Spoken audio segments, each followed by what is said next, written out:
All right, how we doing, everybody? The gray chassis swap truck has been doing spectacular. No issues with it, other than I put a brand new A1 Cardone steering box on it, and if I knew they were the worst of the worst, pure garbage, I wouldn't have put it on it. The truck has had everything replaced under the front end of it, alignment, everything done. It still wandered. Uh, we checked the box for slop, and you can literally turn the steering wheel a quarter turn before the pitman arm ever begins to move. On top of that, you could reach down, grab the drag link right at where it hooks into the pitman arm, and you can go tunk tunk tunk tunk, and you can literally hear and watch the output shaft move in that cardone box. So I took it off. I ordered a layer steering box and new layers for it. The cardone's going back to Summit. As soon as the layers get here, and I switched them out. I've already called Summit and told them. Give it about a week or two. The guy said he'll email me a return label so I can send it back, I guess. So I'll deal with that when that comes up. Uh, Son's truck, I welded all 16 gauge in the firewall. We didn't cut nothing out and weld it in. I just flattened everything out, drilled some holes so I could plug weld, and of course weld around the inside where the heater box and all that was. And we overlaid it, seam sealed it, which it didn't need much after I flat disc everything down. Going back and touching up welds in some places so everything was smooth and looked seamless. And then got that all ready so he can set his engine transmission in it this weekend and start moving forward on it. I got to get the YSL Camino in here and start getting all the trim, the bumpers, the headlight belt, everything stripped off of it so we can start sanding it down and get ready to take it up to get painted. I'm not going to paint it here. We're going to have it painted. I'm just going to strip it and get as much done that saves me on labor having it done. That way, if I break any trim clips, it's me breaking them, not somebody else. This little truck, we're going to make the first round of changes to it this winter. One of the changes is I run a dual radiator setup up here in the front. I run basically like a S10 4-row V8 swap radiator, and then in front of it, between it and the grill, I run one of those Jegs dragster style radiators. It's dual pass with 2 rows of 1-inch tubes. I run a Mazir 42 gallon a minute pump. I thought it was a 55. I went back and looked. I bought a 42. I now have a 55 sitting over here to put on it. We're going to do away with that. We're going to put the radiator in the bed. I'm going to lay it at just enough of an angle where it's below the top of the bed sides. It'll still be the highest point in the cooling system. Although I will have a way to bleed it up here and bleed it back there. We're going to run dash 16 line back there and back up.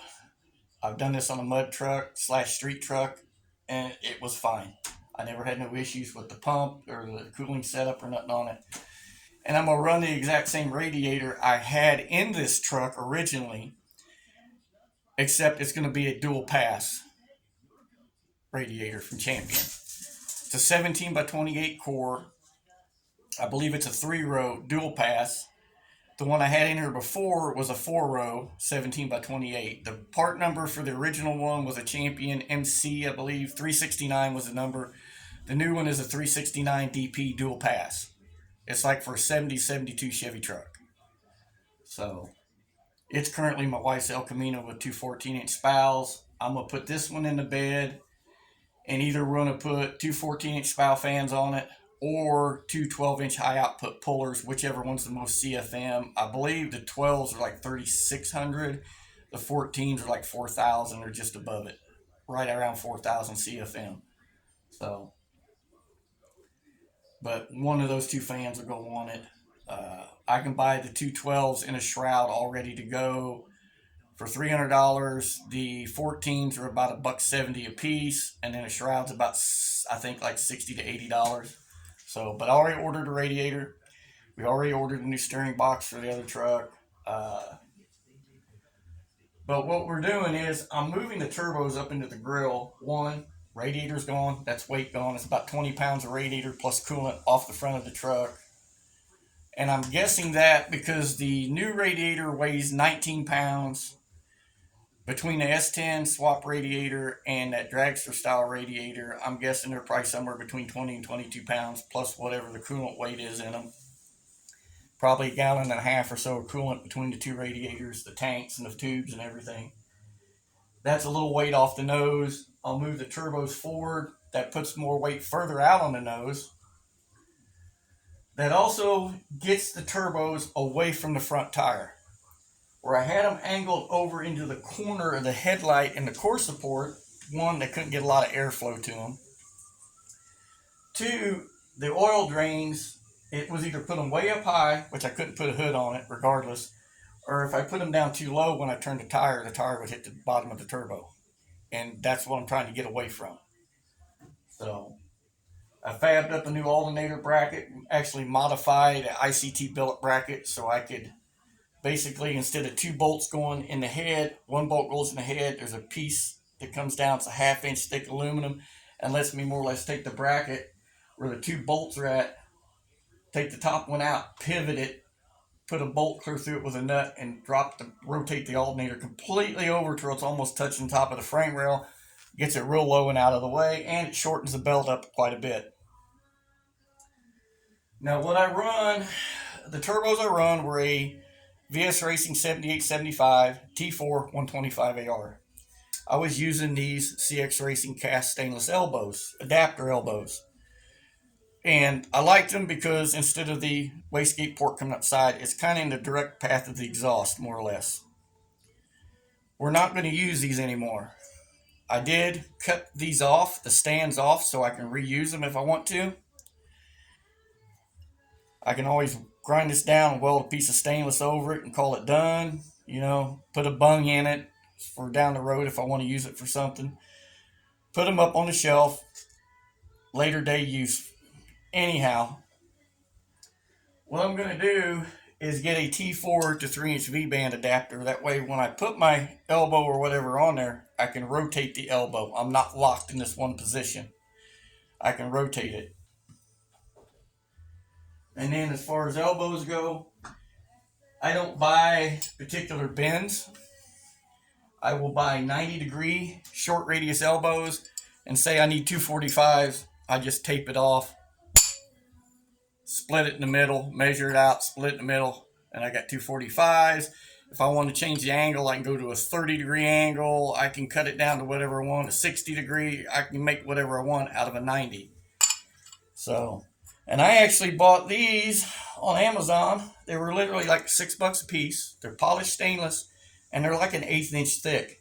They're thick. So I bought, I think, 8 of them. And then I can make whatever I want. So I got a little. All I do is take a tri-square. I'll measure everything, mark it, cut it where I want it. I know what the angle is going to be, and I made a jig that goes in my vise to hold the elbow, and then I can just cut off whatever angle I want. But a few other changes we've already made, like you guys know, not this past April, but a year ago, this past April, I told you we changed transmission in the truck. I took that level 4 turbo 400 FTI out. It was a non-alter bell. We took it out, and the Summit nitrous converter I was using, we put a level 5 in it from FTI with an alter bell. We put a 9-inch under it, took the 8.8 out that I had shortened and built for it. It's going to go to my son. The level 4 is going to go to my boy for his truck for now. Then he went and had and you can say what you want, the converter companies are all over.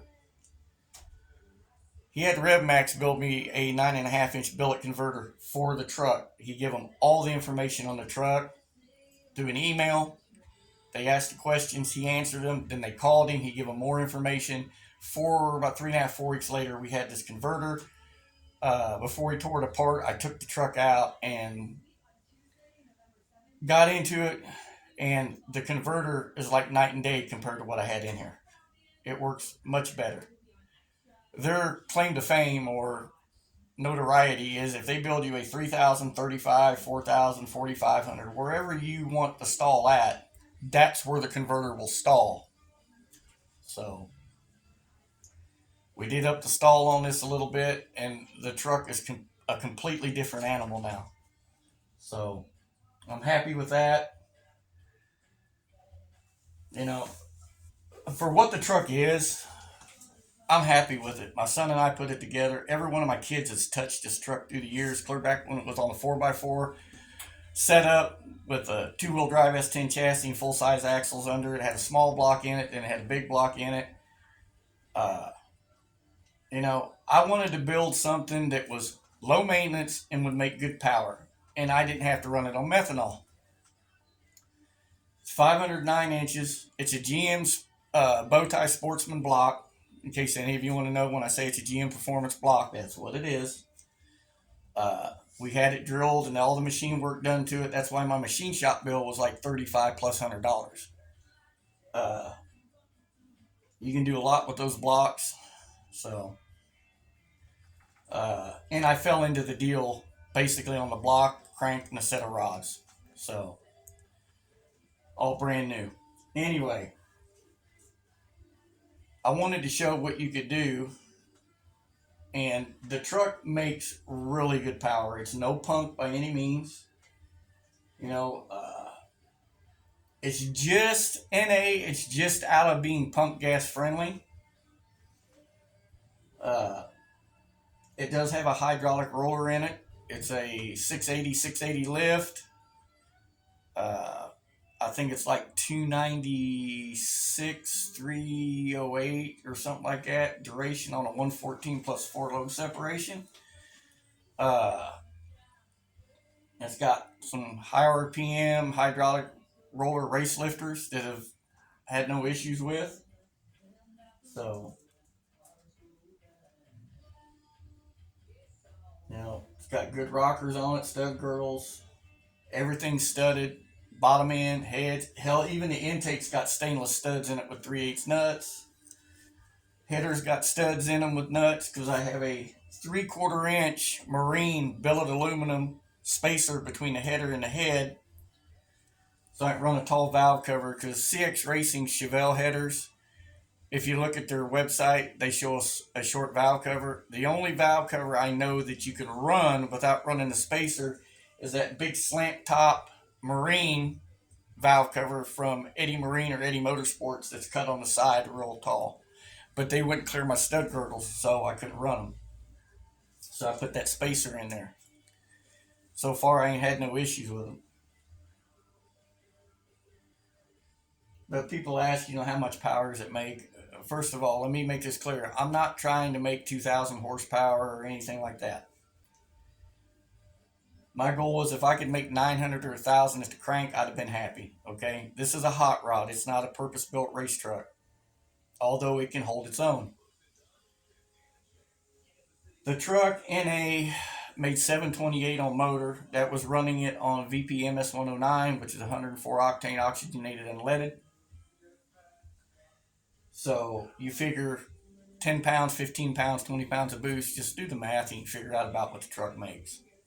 And we max out at 20 pounds of boost because with the ProStar 500 fuel pump, MagnaFuel, I run out of fuel pump just shortly after that, going 1-to-1 with the boost. I've played with the bypass, and the pump makes 30 pounds of pressure. You got 7 pounds of base pressure. That's 27 pounds on 20 pounds of boost out of a 30-pound pump.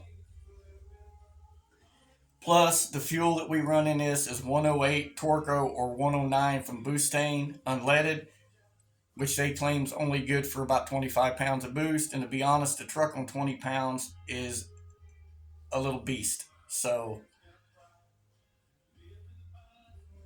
I'm no expert on these trucks, but I built my first V8 swapped S10 in 1990 with my grandfather, and I've been playing with them ever since. A lot of people still to this day don't know as far as a short bed truck. I don't know about the rest of them because I don't play with anything else. The short bed chassis from 82 to 03, you can swap them back and forth. This is a 93 front clip, a 90 cab, and an 87 bed, but it's sitting on a 98 chassis that my son and I boxed from where GM stopped just in front of the leaf spring here. We boxed it all the way out. We cross braced it from the firewall all the way to the very back. extended the shock mounts up through the bed and tied them into the cross bracing and the roll bar down bars in the bed. It's got tube across the front under the core support and two struts. The engine cross member, I cut little wedges and put in there as gussets to strengthen it right there, so it helps with any twist in that area. Uh, it's not the first one of them I've done this to. So, in every place my boxing would start and stop, there's a piece of tubing welded in the frame. It's about an inch wide, so I can lap the plates to it, and then I tie it. Well, it's actually 2 inches wide, I think, but so I can run my tube across for the bracing and tie it in there too. I don't care what the truck weighs one bit, because again, I didn't purposely build it to take it out and repetitively race it every weekend. If I want to take it out and race it, I can do it. I've raced it on the street a handful of times. The truck's always done well. It's surprised me, continues to surprise me. So it's just a little home built hot rod, or as I call it, my junky little truck. So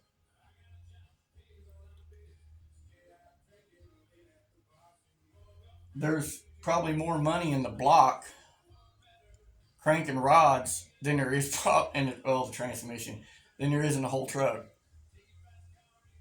So, and we changed the transmission because that level 4, I talked to FTI, they said 900 horsepower. That's it, not 901. He wouldn't give me anything other than 900. The level 5's set up to go to 2,000, so I'm not worried about it. This truck will never make that kind of horsepower. So,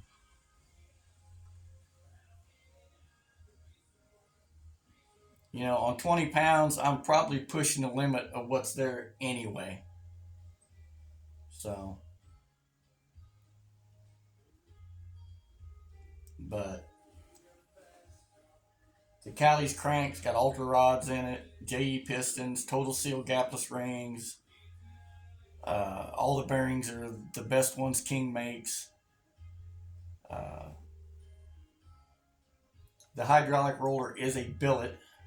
We did swap it out. We had a 640 lift Howards in it, and we had the 680 lift Cam Crown because we talked to a friend of a friend of a friend and finally got back and said, well, we can take what you got and critique it a little bit and get you a little more out of it. So that's what we did.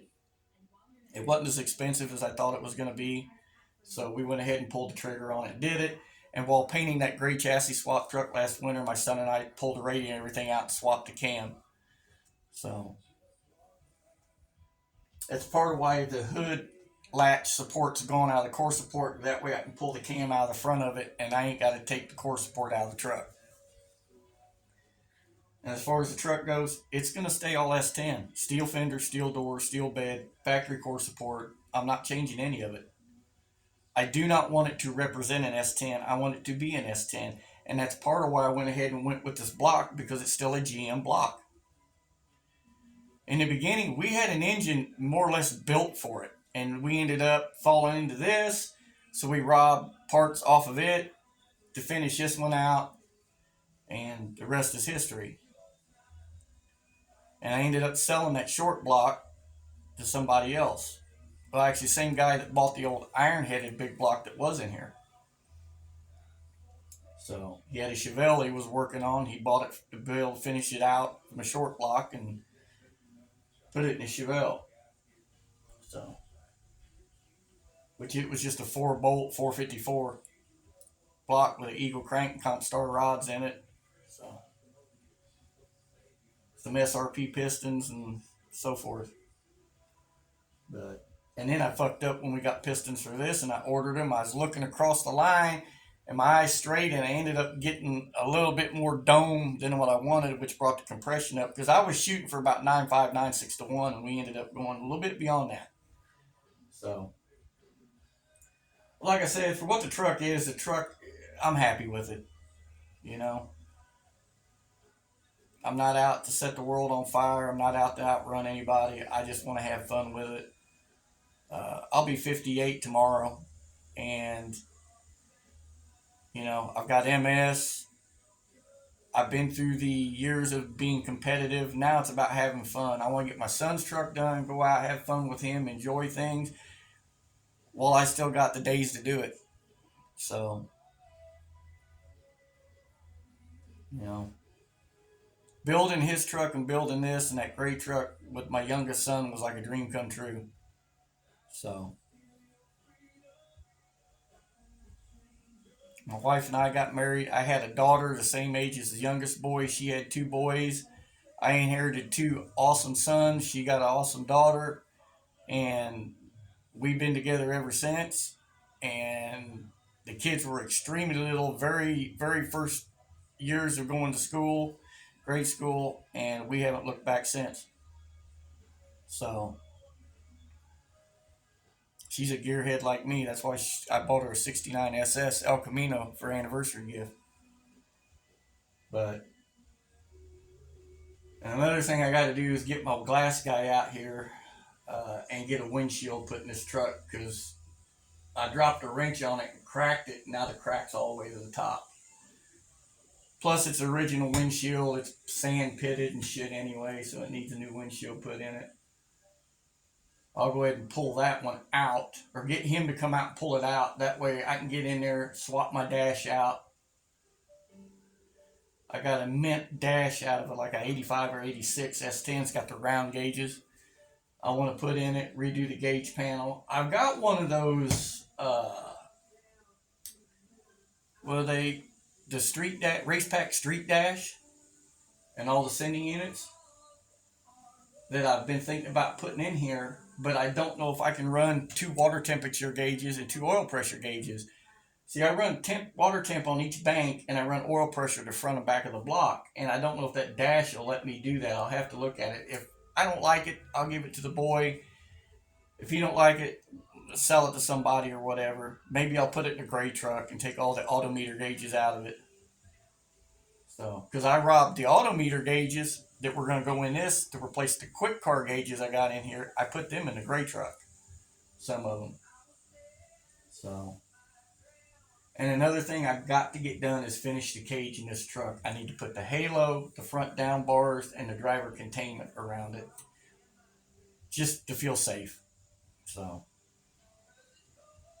I should have done it all at once, but I didn't. It was enough pain in the ass, hole sawing through the bottom of the cab, and extending all these bars with solid slugs and an additional piece of tubing so I could take it through and actually tie it into the chassis. It's like put the main hoop through and everything and get the door bars all put through, run underneath where I can and tack them and gently lift the cab with two floor jacks with some 4x4s on the rockers. Slowly lift it up. It failed a few times till I got high enough I could get in there and hit it a little bit and then lift it on up, weld them all up, and then set the cab back down, bolt it back down. So, but there you go. That's the size of what's going to happen. I got the radiator should be here next week, my steering box, everything I need to start getting everything plumbed up and basically get this truck done. And then the end result will be the 6-inch Harwood cow hood I've had for 6 years. I got the rails for it and everything. I can put it on the truck. And I'll probably just go ahead and paint it the color I'm going to paint the truck next winter. I'll probably just go ahead and paint the hood and clear it so that's done. We're going to keep the green, but we're going to get rid of the gray. We're going to change it up a little bit. I'd love to blow it all the way down to the chassis, sandblast the chassis, repaint the chassis, repaint and smooth out, take all my little aluminum patches off the firewall that are riveted on and smooth it all out, paint it, and paint the core support. Everything's done in bed liner. It's like, or not bed liner, but like that black textured paint. So, semi-gloss hides a lot of flaws, guys. But weld up all these unnecessary holes I've put in stuff through the years. Or maybe just get go out and dig through my pile. I know I've got core supports out there that are good. Go out and get one for it. So, all the truck's rust free. Once we do this turbo swap thing, I'll drill the rivets out and take these off and save them. Or I may just take the fenders off the way they are and hang them on the wall for sentimental value. So, like I got the old headers that come off of it hanging up over there you can't see. But put my drop spindles on, get the rest of my front suspension done. So, but I love this little truck. So, might not be much to other people, but it means the world to me. Like I said, all of my kids and my wife, even my grandsons, turned wrenches on this truck. 5 years old, he was out here turning screwdrivers and stuff. Hell, when we swapped the motor in the gray truck, he got under the truck and took the header collectors loose all by himself. It's pretty good for 5 years old. Get him interested in something young. Keep him out of trouble. So, sad thing is, by the time he's old enough to have something like this, we probably won't be able to have stuff like this anymore. The way shit's going. So, that and it's time that the rattle can and engine enamel clear coated paint job got made to look better. So, too much green. I like grabber green, lime green, but it's time to change it up a little bit. So, anyway, I've long winded this enough. I'm gonna kill it, go back inside. The wife's homesick today, so I'm gonna go in there and hang out with her today.